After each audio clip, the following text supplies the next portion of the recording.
passer à autre chose maintenant, merci beaucoup.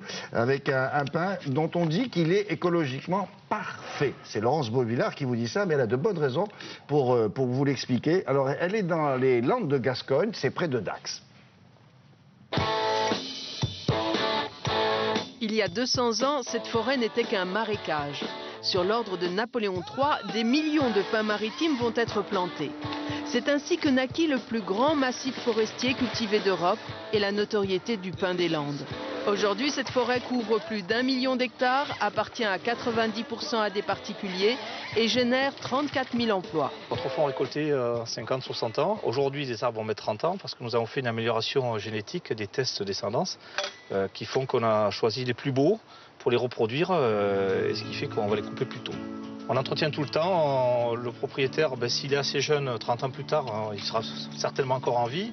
S'il est un peu plus âgé, ce sera pour ses enfants. Mais au moins, il y a quelqu'un de la famille, sur 2 générations, qui verra le fruit de cette plantation, si Dame Nature nous laisse tranquille. De ce bois, on fait des charpentes, des parquets, du papier craft, mais on récupère également sa sève, la résine. À partir de cette résine, on récupère 2 ingrédients majeurs, à savoir la colophane, que l'on voit, que l'on utilise essentiellement pour faire des adhésifs, pour faire des pâtes à chewing-gum, pour faire des goudrons routiers par exemple, et puis l'essence de térébenthine, qui part essentiellement pour le monde de la parfumerie. Tous les produits fabriqués sont effectivement biologiques, puisqu'ils le sont à partir de matières premières végétales et renouvelables, issues du pain.